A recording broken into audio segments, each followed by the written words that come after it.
ایک بہت بڑا نام ہے امام ابو مالک کا. یہ اتنے بڑے شخص ہیں کہ ہارون رشید نے انہیں قاضی القضاء بنایا تھا, چیف جسٹس بنایا تھا. حضرت امام مالک کہتے ہیں میں غریب کا بیٹا تھا. اکثر دین پڑھنے والے غریبوں کے بیٹے ہوتے ہیں.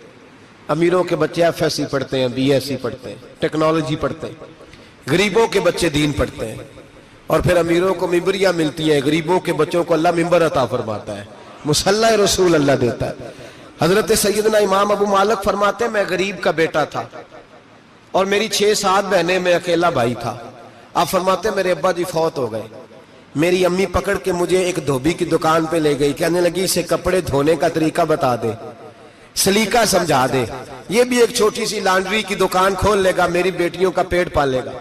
دھوبی کہنے لگا ٹھیک ہے, میں 2-3 درہم بھی دوں گا مہینے کے, اور جب کام سیکھ جائے گا تو تنخواہ بڑھ جائے گی. امام ابو مالک رحمت اللہ علیہ فرماتے ہیں میں بہنوں کے لیے روزی کمانے نکلا, میں بیوہ ماں کے سر پہ بوجھ اتارنے کے لیے نکلا, میں غربت کے عالم میں نکلا. رستے میں امام اعظم کا مدرسہ تھا. فرماتے میں وہاں چمکتے چہرے دیکھتا, لیکن اپنی غربت کو دیکھ کے میں آگے بڑھ جاتا, پریشان ہوتا کہ میں کیسے علم حاصل کروں گا. آپ فرماتے ہیں امام صاحب مجھے اکثر دیکھتے. ایک دن امام اعظم باہر نکلے, مجھے کھڑے ہوئے دیکھا تو قریب بلایا, سینے سے لگایا, ماتھا چوما. کیا نام ہے؟ میں نے کہا ابو مالک میرا نام ہے. کہا تمہیں پڑھنے کا شوق ہے؟ کہا بڑا شوق ہے. کہنے لگے چل آ جا پڑھا کر, آ جا مدرسے میں پڑھا کر.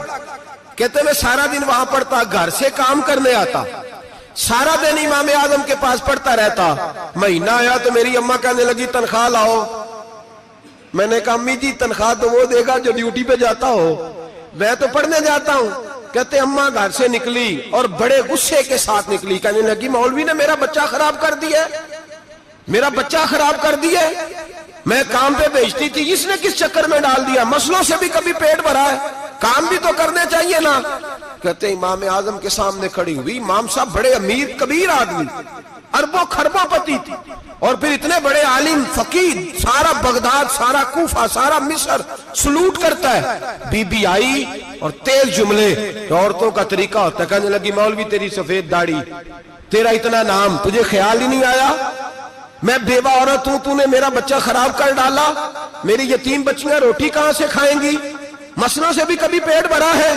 کہتی اتنے سخت جملے کہے, پر قربان جاؤ امام اعظم سنتے رہے اور مسکراتے رہے.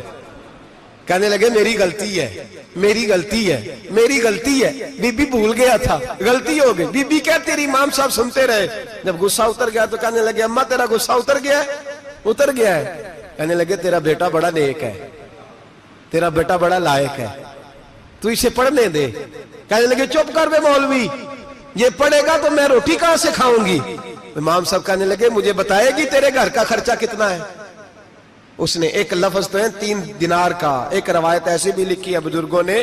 کہنے لگی 40 درہم ہے, اور اماں کہتی میں نے جان بوجھ کے زیادہ بتائے, حالانکہ میں کناک کا خرچہ کرتی تھی, لیکن جب کھلا ڈلا کرے تو وہ والا خرچہ بتایا.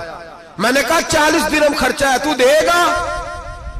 تو کہتے امام اعظم کہنے لگے اماں تجھے لینے نہیں آنا پڑے گا, پہلی سے پہلے تیرے گھر میں پہنچ جایا کریں گے, یکم سے پہلے آئیں گے. او بھائیو کہاں استاد ملتے ہیں, کہاں استاد ملتے ہیں, کہاں وہ لوگ ملتے ہیں جو دعائیں مانگتے, التجائے کرتے, پیار کرتے.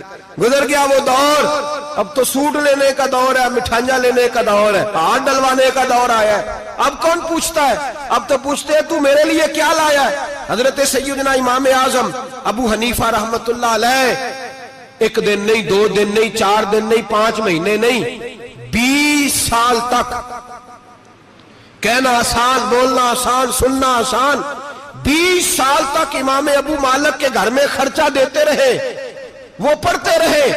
اماں کہنے لگی تو میرے بیٹے کو لگا تو لیا ہے, تو پڑھ کے بنے گا کیا. حضرت امام اعظم فرمانے لگے بادشاہوں کے تخت پر بیٹھ کر بادشاہوں کے ساتھ کھانے کھایا کرے گا, ان کے ساتھ بیٹھ کے حلوہ کھائے گا, وقت آئے گا تو دیکھے گی. کہتے ہیں میرے امام انتقال کر گئے, وقت بیت گیا. ہارون رشید نے مجھے بلایا بغداد میں اور کہا میں آپ کو چیف جسٹس بنانے لگا ہوں. کہتے ہیں میں خوشی سے سجدے کرنے لگا, میں چیف جسٹس بنا. میں نے اپنی اماں کو خط لکھا کہ اماں بغداد آ جا, تیرے بیٹے کو اللہ نے بڑی شان عطا کر دی ہے.